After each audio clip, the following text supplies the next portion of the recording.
Si preguntáramos a un estudiante universitario promedio de nuestros tiempos, entre comillas, culto, qué palabras o qué idea se le viene a su cabeza cuando escucha el término Revolución Francesa, estoy muy seguro que lo primero que nos hablará será de libertad, igualdad, democracia, tolerancia, derechos humanos, libertad de expresión y mil etcétera más.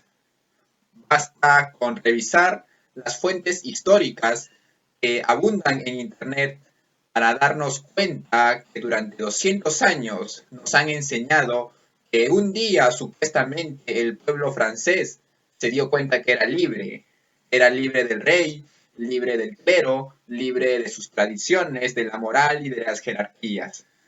Nos han dicho que gracias a este evento histórico, hoy en día tenemos lo que se denomina la Declaración de los Derechos del Hombre y del Ciudadano.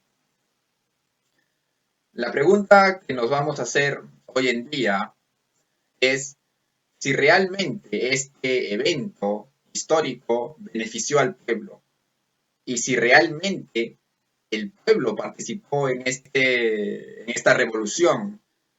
Para responder a estas preguntas, vamos a hacer un breve repaso de las principales causas que desencadenaron este hecho importante.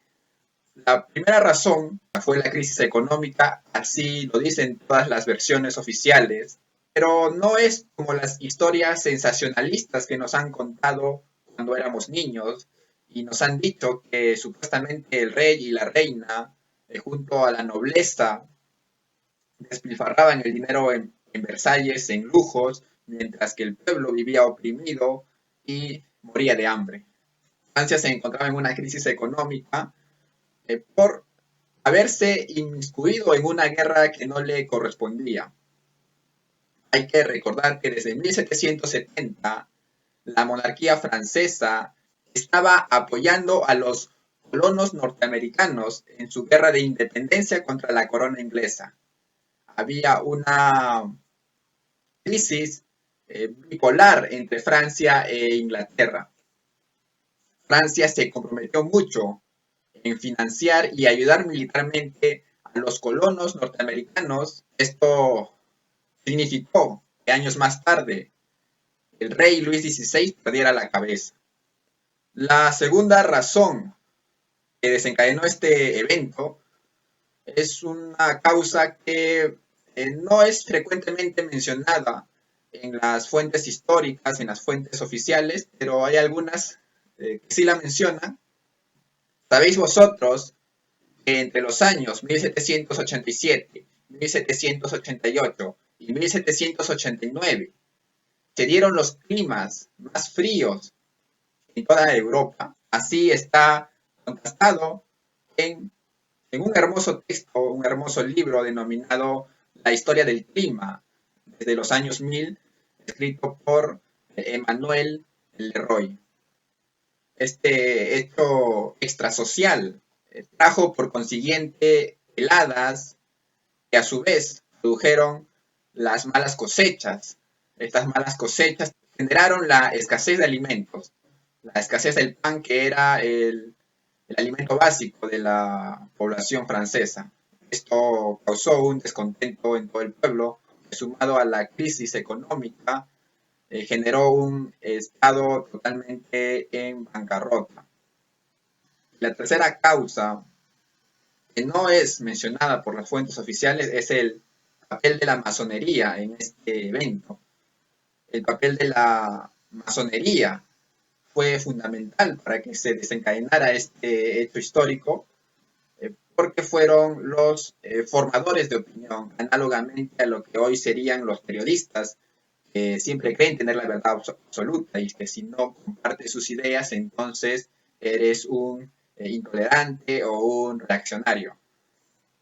Este hecho ocurría en Francia ya desde décadas antes de 1789.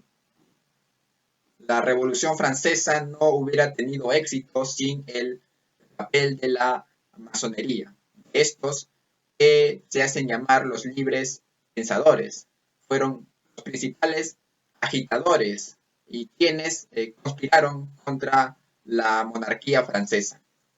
Ahora, respondiendo a la primera pregunta, si realmente el pueblo se benefició de este acontecimiento, voy a basar en una caricatura francesa hecha a finales del siglo XIX, en donde busca representar el antes y el después de la Revolución Francesa. Si bien la monarquía francesa no aparece de una manera idílica, lo cierto es que busca demostrar que las condiciones para el pueblo empeoraron tras la abolición de la monarquía absolutista. Si antes supuestamente el pueblo vivía oprimido por la corona francesa, hoy en día el pueblo se ve sometido al capitalismo financiero, un capitalismo financiero explotador, por supuesto, que está representado por tres poderes.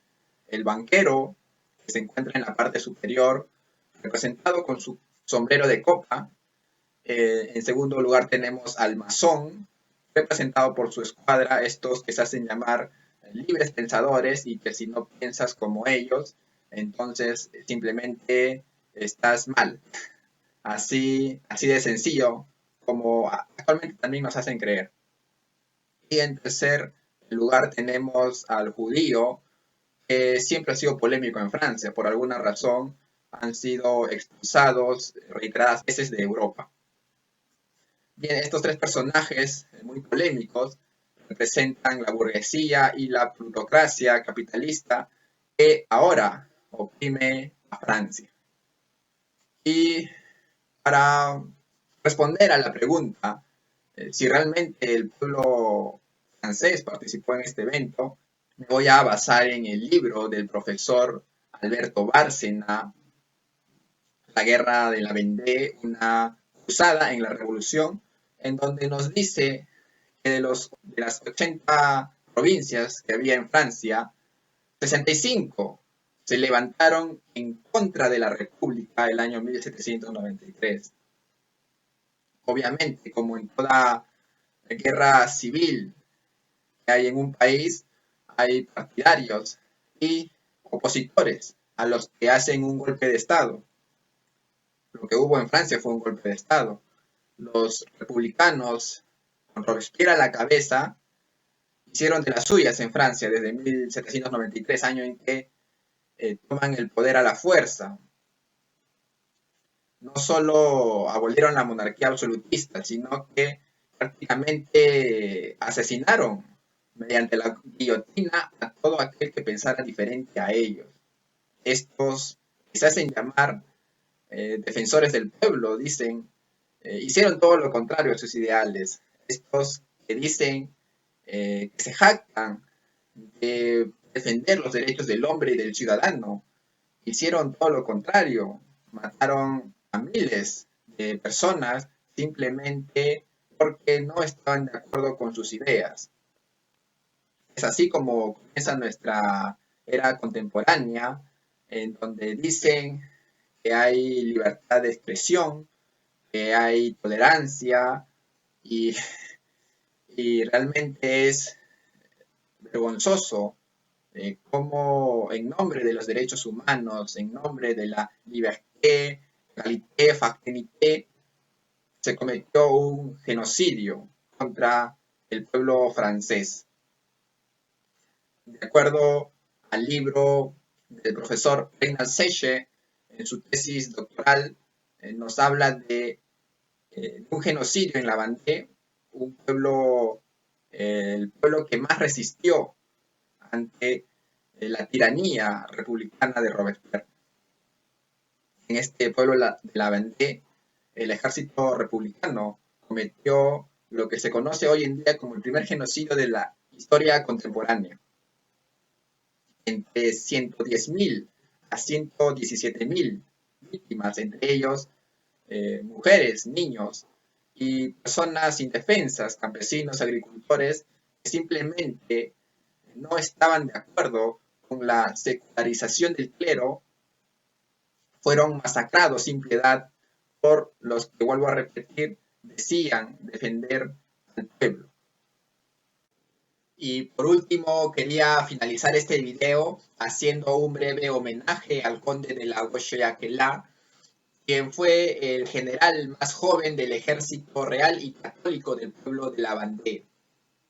Este joven que murió a los 22 años en su lucha contra la barbarie de los librepensadores, se ha convertido en un símbolo de la contrarrevolución y que al día de hoy representa la verdadera lucha del pueblo francés.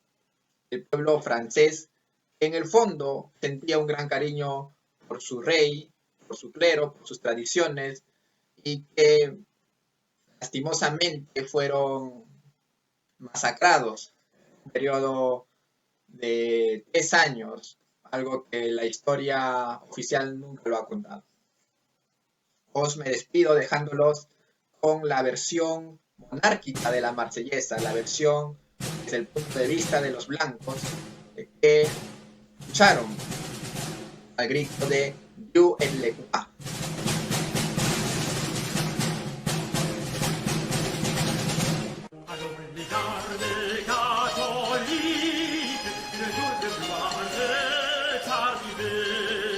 Contre nous de la République, l'étendard sanglant élevé, l'étendard sanglant élevé. Entendez-vous dans ces campagnes les cris impurs des scélérats? Ils viennent jusque dans vos bras, prendre vos filles et vos femmes.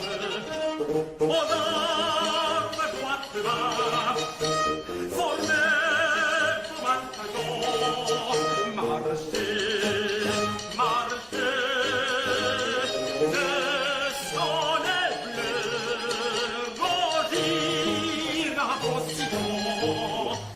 Aux armes droite bas, formez vos bataillons, marchez.